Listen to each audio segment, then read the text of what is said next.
Nous allons maintenant apprendre à déterminer la limite d'une suite géométrique et en particulier les suites qui s'écrivent q à la puissance n, limite quand n tend vers plus l'infini de q à la puissance n. Donc là, je vous ai ici listé tous les cas qu'on aura évidemment l'occasion de voir en exercice, de triturer un petit peu tous ces cas pour être capable de déterminer la limite d'une suite géométrique. Donc premier cas, si q est strictement supérieur à 1, on sait que la limite de q à la puissance n est égale à plus l'infini. Donc si q est strictement supérieur à 1, limite de q à la puissance n est égale à plus l'infini. Si q est strictement compris entre moins 1 et 1, la limite de q à la puissance n est égale à 0. Donc là, nous avons une suite convergente. Là, on a une suite divergente qui tend vers plus l'infini. Si q est strictement supérieur à 1, limite de q à la puissance n égale plus l'infini. Si q est strictement compris entre moins 1 et 1, limite de q à la puissance n est égale à 0.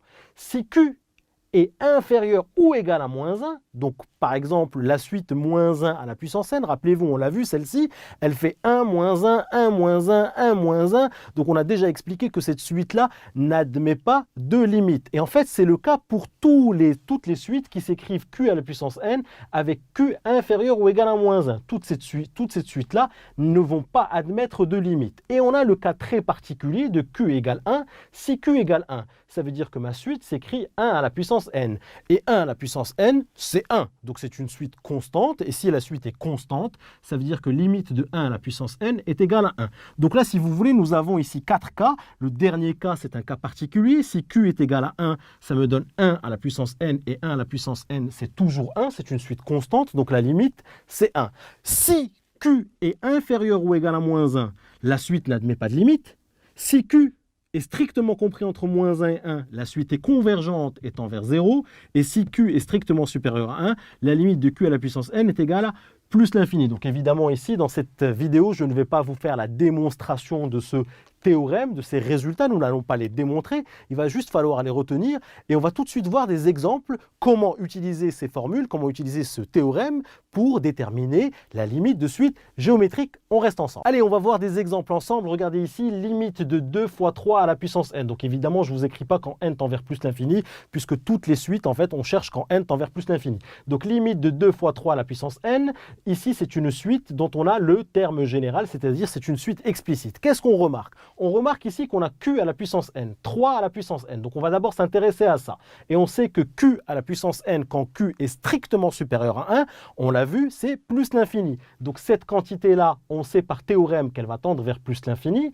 Et si je la multiplie par un nombre positif, quand on a une quantité qui tend vers plus l'infini multipliée par un nombre positif, elle continue à tendre vers plus l'infini. Donc là, j'écris le résultat si vous voulez. Et puis l'explication, c'est limite de 3 à la puissance n est égale à plus l'infini car q à la puissance n, car limite de q à la puissance n est égale à plus l'infini si q est supérieur à 1 et donc limite de 2 fois 3 à la puissance n est égale à plus l'infini puisque je multiplie par un nombre positif. Donc là, je vous ai écrit la rédaction. Je ne vais pas le faire tout le temps dans cette vidéo. Regardez le deuxième exemple. Vous avez parfaitement compris. Vous avez ici limite de moins 7 fois 3 à la puissance n. 3 à la puissance n est de la forme q à la puissance n.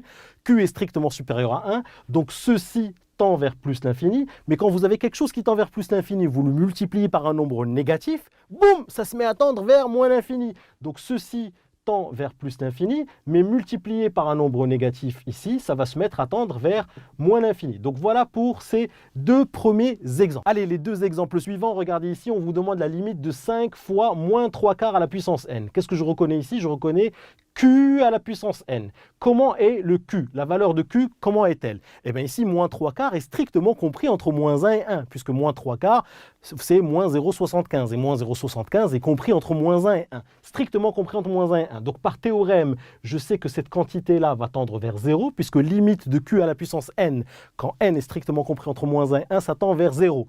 Donc ceci tend vers 0. Si je multiplie par 5, quelque chose qui tend vers 0, si je le multiplie par 5, il continue à tendre vers 0, vous le savez. Donc ici, ça va donner 0. Regardons le deuxième exemple. Moins 4 fois 2 tiers à la puissance n, q à la puissance n. 2 tiers est un nombre qui est strictement compris entre moins 1 et 1, donc par théorème, il tend vers 0, vous le savez. Donc cette quantité-là tend vers 0, multipliée par moins 4. Si j'ai une quantité qui tend vers 0, la multiplier par moins 4, ça continue à tendre vers 0. Vous le savez, quand j'ai une quantité qui tend vers 0, que je la multiplie par un nombre positif ou un nombre négatif, ça continue à tendre vers 0. Allez, on attaque ensemble les exemples suivants. Si tu as aimé cette vidéo, n'oublie pas de t'abonner à ma chaîne en cliquant sur le bouton en bas. Tu seras averti à chaque fois que je vais poster une nouvelle vidéo. Et surtout, n'oublie pas d'aller jeter un petit coup d'œil à mon site kifflesmaths.com. Je t'ai mis ici le lien à ta droite. Sur le site, je te propose plein d'autres ressources et te réserve évidemment des surprises. À tout de suite sur kifflesmaths.com.